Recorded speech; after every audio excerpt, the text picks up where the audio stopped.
then sent to the front or sold on. And the discrepancy is really quite astonishing. For example, if you look at November 1944, Bummed I lost that 89,000 video. pistols produced, just a little bit more than that, but just 30,600 being I lost sent the video. on. In December, the discrepancy is even greater, 90,000 produced, just 25,500 I lost the sent video on. of So opening what is this. going on here?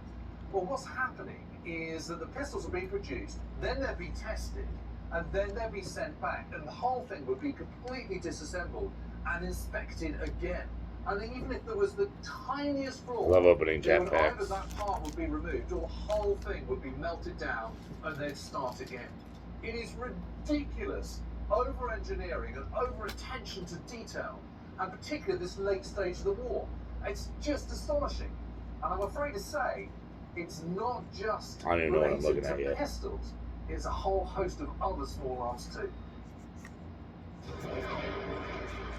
It even applied to one of the defining weapons of the German army in World War II, the devastating submachine gun.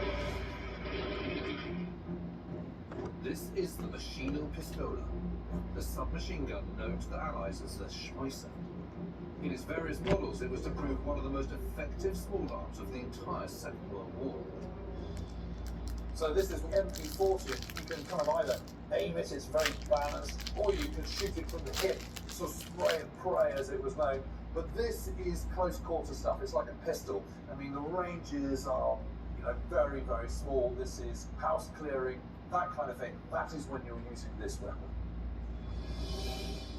The model number of all German weaponry indicates the year it was first manufactured. So as the war progressed, the machine pistol MP28 became the MP38, and then the MP40. That evolution, and the thinking behind it, is a fascinating demonstration of both the strengths and the weaknesses of German weapons design and Nazi production priorities. And here, look at that, Schmeisser. Yeah. Unsurprisingly, Stefan has examples of all these weapons and is giving me a crash course in their differences. So Stefan, why is this one so much more expensive than that one? That's the pre-war is cast, and well, this is from one piece of metal, and it costs 5 or 10 times more time and 3 times more money to produce it. So this is a solid bit of metal, which Yes. is then being Yes. tooled out, Yes.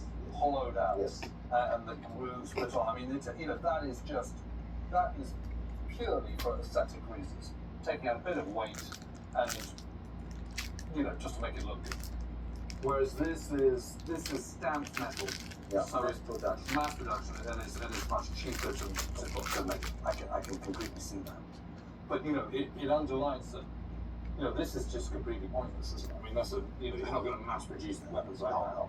It's far too expensive, and the problem is you don't have the time. Yeah? If this takes 3-4 times the time, how can you start a war? You need mass production stuff. Yeah, you do. Seeing the quality and the handcrafted detail of an MP38 in particular makes me wonder why it took so long for the Germans to realise Got an that IR. even for a war with such incredibly refined weapons. So I've come to Hamburg. Let's go backwards. The city was one of the centres of German weapons production throughout Owned. the war. But at the end of And- July 1943, it was on the receiving end of Operation Gomorrah, one of the Allies' most devastating bombing operations. For more than 5 relentless years, these Allied bombers More than 5 relentless years. were on the vital centers of the Nazi war machine. On 4 missions over 8 nights, the RAF sent over 3,000 heavy bombers to hammer the city. Take it.